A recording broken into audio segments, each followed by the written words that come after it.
নমস্কার বন্ধুরা, আমি মৌটুসি হোমকুক মৌটুসিতে অনেক অনেক ভালোবাসা স্বাগত জানিয়ে আরও একটি রান্না নিয়ে চলে আসলাম আপনাদের সামনে। আজকে রান্না করে দেখাবো বাঙালির অতি পরিচিত একটি রান্না, কুমড়ো শাক চচ্চড়ি।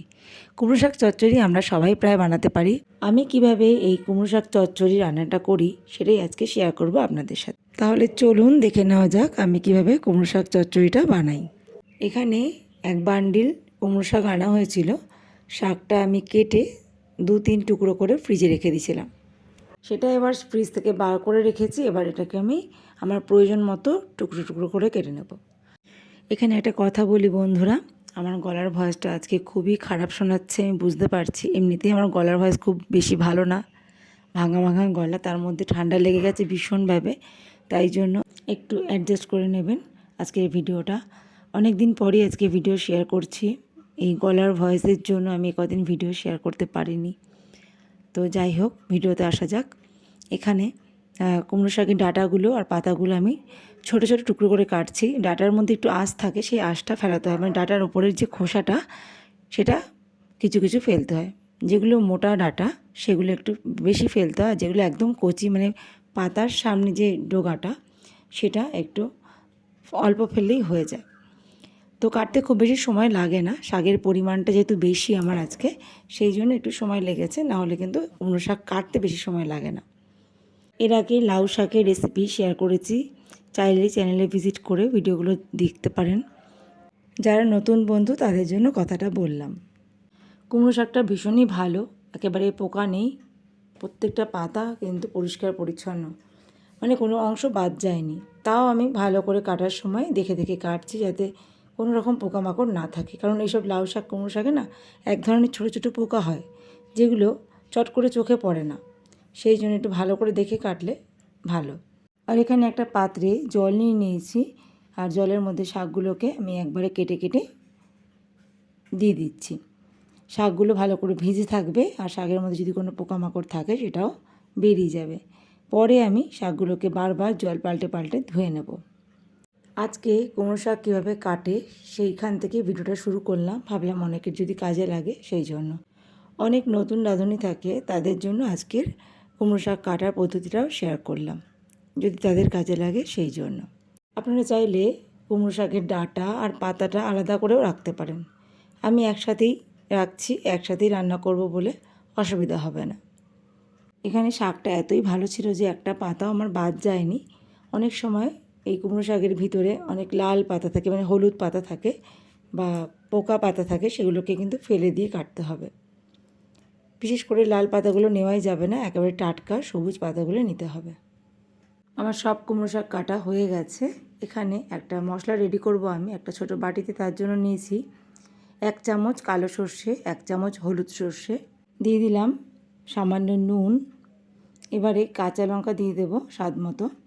ঝালটা আপনারা যে যেরকম খাবেন সেরকম দেবেন। এবার নুন, কাঁচা লঙ্কা আর সর্ষেটা আমি ভালো করে বেটে নেব। আর এদিকে একটা কড়াই বসিয়ে দিয়েছি গ্যাস ওভেনে। কড়াইটা গরম হয়ে গেছে। এই সময় দিয়ে দেবো আমি সর্ষের তেল। সর্ষের তেলেই এইসব শাক চচ্চড়ি খেতে ভালো হয় বেশি, আমার মনে হয়, তাই আমি সর্ষের তেলেই রান্নাটা করি। তো দিয়ে দিলাম এখানে পরিমাণ মতন সর্ষের তেল। তেলটা ভালো করে গরম করে কড়াইয়ের চারিদিকে ছড়িয়ে দিলাম। এবার এর মধ্যে কিছু ফোড়ন দেবো আমি। দিয়ে দেব একটা শুকনো লঙ্কা, আর দিয়ে দেব কিছুটা কালো জিরে। একটা গোটা শুকনো লঙ্কা মাঝখান থেকে ভেঙে আমি তেলের মধ্যে ফোড়নে দিয়ে দিয়েছি, আর কালো জিরেটা দিয়ে দিয়েছি। এবার ফোড়নটা একটু ভেজে নিয়ে এক এক করে সবজিগুলো দিয়ে দেবো। প্রথমে আমি দিয়ে দেবো আলু। এখানে দুটো মাঝারি সাইজের আলু আমি এরকম করে কেটে নিয়েছি দেখুন। আর নিয়েছি একটা মাঝারি সাইজের বেগুন। বেগুন আর আলুটা এরকম করে কেটেছি। প্রথমে আমি আলুগুলোকে ভেজে নেব, কারণ আলুটা সেদ্ধ হতে একটু বেশি সময় লাগবে, সেই জন্য আলুটা সবার প্রথমে আমি ভেজে নেব।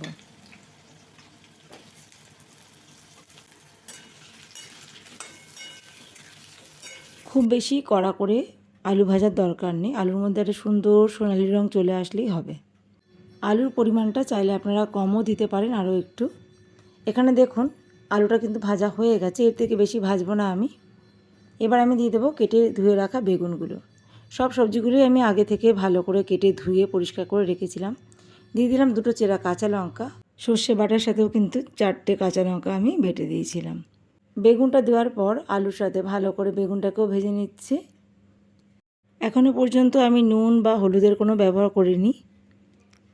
এখন আমি দিয়ে দেব পরিমাণ মতন হলুদ গুঁড়ো আর দিয়ে দেব স্বাদ মতো নুন। নুন আর হলুদ দিয়ে আবারও সব কিছু ভালোভাবে নাড়াচাড়া করে মিশিয়ে নেব। এবারে গ্যাসের ফ্লেমটাকে মিডিয়ামে রেখে আমি দিয়ে দেব আগে থেকে কেটে ধুয়ে রাখা কুমড়ো শাকগুলো দিয়ে আবারও ভালো করে নাড়াচাড়া করে মিশিয়ে নেব। একবারে সব শাকগুলো আমি দেব না, দুবারে দেব। এখানে কিছুটা পরিমাণ শাক দিয়ে নাড়াচাড়া করে সব কিছু মিশিয়ে নেওয়ার পরে বাকি শাকগুলোও দিয়ে দেব। ওপর নিচ করে সব কিছু মিশিয়ে নিচ্ছি। তো দেখুন শাকগুলো খুব তাড়াতাড়ি নরম হয়ে যাচ্ছে। বাকি শাকগুলো দিয়ে দিলাম। প্রথমে নাড়াচাড়া করতে একটু অসুবিধা হবে, কিন্তু পরে সব ঠিক হয়ে যাবে। লো টু মিডিয়াম ফ্লেমে কাজটা করতে হবে। আর এবার যেই ঢেকে দেবো শাকটা আরও কমে যাবে। সব কিছু ভালোভাবে মিশিয়ে নিচ্ছি। নতুন রাঁধুনিদের জন্য বলছি, আমি কিভাবে কাজটা করছি ভালো করে দেখে নেবেন। আমি বলার থেকেও দেখে নিলে ভালোভাবে বুঝতে পারবেন। এবার আরও একটু শাক ছিল পড়ে, সেটাও দিয়ে দিলাম। ঢাকা দিয়ে আমি 4 থেকে 5 মিনিট লো ফ্লেমে রান্নাটা হতে দিয়েছি। তো দেখুন অনেকটা কিন্তু নরম হয়ে গেছে। এবার সব কিছু আরও একবার মিশিয়ে নেব। খুব সহজ একটি রান্না, খেতে কিন্তু দারুণ সুস্বাদু। আমরা অনেকেই জানি কুমড়ো শাকের স্বাদ কতটা ভালো হয়।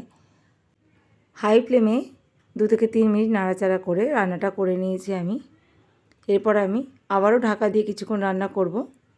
এই সময়টা স্পিড বাড়িয়ে শেয়ার করলাম আপনাদের সাথে, নাহলে ভিডিওটা বড় হয়ে যাচ্ছিল।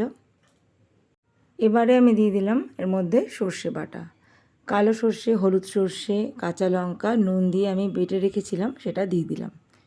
সর্ষের পরিমাণ কিন্তু খুব বেশি নিইনি। 1 চামচ কালো সর্ষে, 1 চামচ হলুদ সর্ষে নিয়েছিলাম, আপনাদের দেখিয়েছি, সেটাই বেটে নিয়েছি। সর্ষে বাটাটা দেওয়ার পর ভালো করে নাড়াচাড়া করে আবারও মিশিয়ে নিচ্ছি। হাই ফ্লেমেই কাজটা করছি এখন।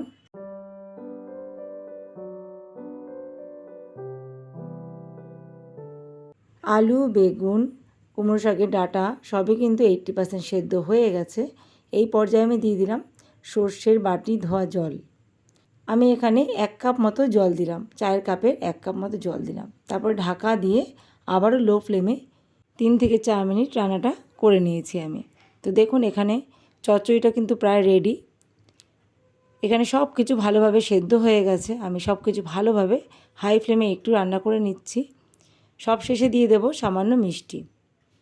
দিয়ে দিলাম এখানে স্বাদ মতো চিনিটা আপনারা স্বাদ মতো দেবেন, যে যেরকম মিষ্টি পছন্দ করেন। নিরামিষ চচ্চড়িতে একটু মিষ্টি না হলে ভালো লাগে না, এটা দিতেই হবে। আর সবশেষে দিয়ে দিলাম একটু কাঁচা সর্ষের তেল। এটা অপশনাল, চাইলে নাও দিতে পারেন।